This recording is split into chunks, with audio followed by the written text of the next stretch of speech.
pants are on. You know what that means.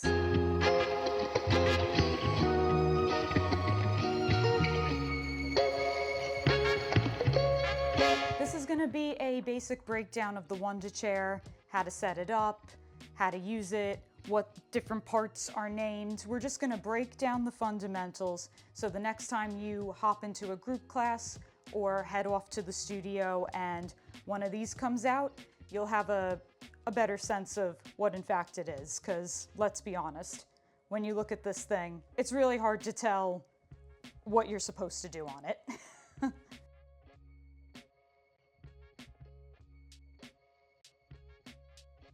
Your chair is pretty minimal compared to the reformer or the tower, and that's something to love about it because it's a lot easier to kind of jump in and start doing work on it. Your chair will consist of a seat, a pedal, springs, and sometimes arm handles. These are the bare bone elements of the chair, but atop that or in addition to, you may see slightly different elements. Some chairs have a split pedal, which allows for other variations in unilateral work.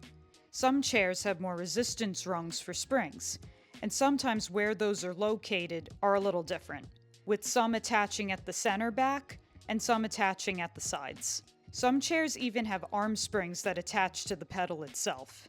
Some chairs are made of wood, some chairs are made of metal. The variations continue, but the core, no pun intended, of your seat, pedal, and springs remain.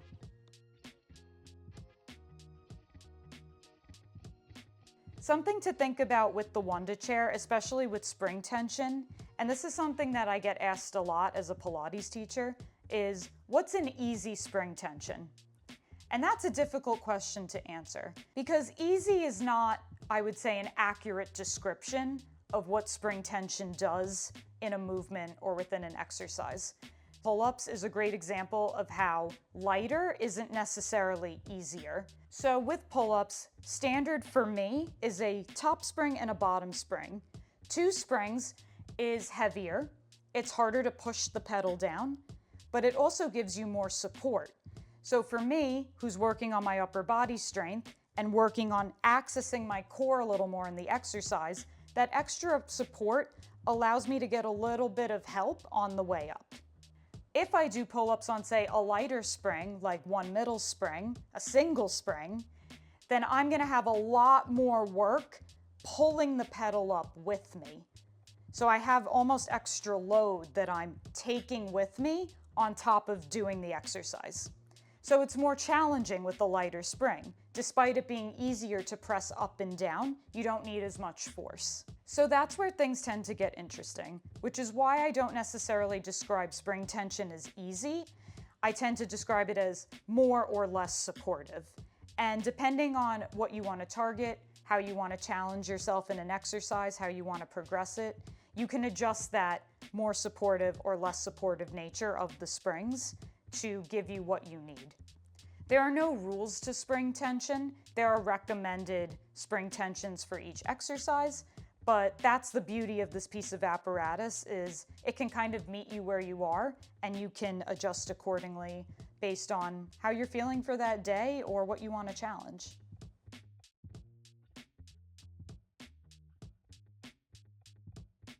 I would recommend if your feet are coming onto the pedal, for example, for something like going up front or pull-ups, start with 2 springs. I like to do a top and a bottom spring on my 3 sets. If your hands are coming to the pedal for something like swan or standing push down, I would recommend 1 middle spring to start.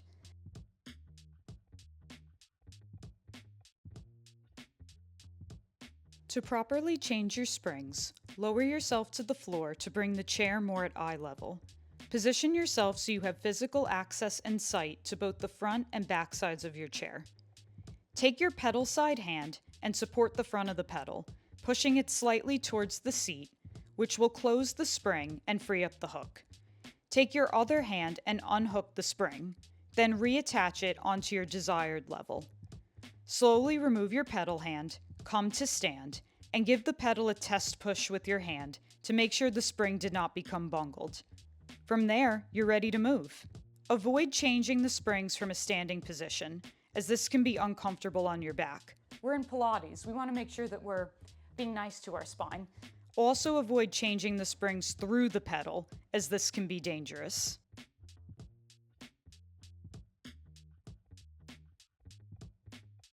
To mount the Wunda Chair for exercises such as pull-ups or going up front, bring your hands to the back edge of the chair, either with fingers off the edge or off the back sides. Regardless, keep your thumbs with your fingers. For the safest experience, your hands are the first things on and the last things to come off. With your hands on the chair, take your toes onto the pedal and press it all the way to the floor, making sure you don't crush the foot of your standing leg. Bring your other foot onto the pedal. To dismount, return your hands to the back edge of the chair if they were removed for an exercise. Make sure that the pedal is pressed all the way down. From there, place one foot onto the floor, then bend your pedal leg and slowly close your spring. Once the spring is closed, remove your hands, and success! You have stuck the landing. If you have arm handles, you mount and dismount the same, just holding the handles instead of the back of the seat. To mount for prone positions like swan, slowly lower your upper body onto the seat. Place one hand onto your pedal and begin to push it all the way to the floor. Bringing the other hand to the pedal, make sure that your shoulders are over your wrists. To dismount, with the pedal pressed down, take one hand off and place it on the seat. Begin to bring yourself backwards, slowly taking the pedal up with you, until your feet come to the floor. Do not remove your pedal hand until the spring is closed. To mount for going up front, it starts the same with either holding the back of the chair or the arm handles. We add on from there by taking one foot up to the center of the seat with the toes just on the edge. To dismount, the foot on the seat comes to the pedal, then one foot comes to the floor, then the spring gets closed, and then your hands come away. The more advanced mount and dismount is hands-free, with the hands behind the head for the whole movement. Do not attempt this without an instructor present, especially if you're a beginner. So that's the Wunda Chair. That's the wonderful, wonderful Wunda Chair. I hope you enjoyed this. I hope this was helpful. I'm going to provide some more resources in the description below, so please check those out. And if you liked this video, please like and subscribe and let me know what else you want to see. Thanks for watching. Bye.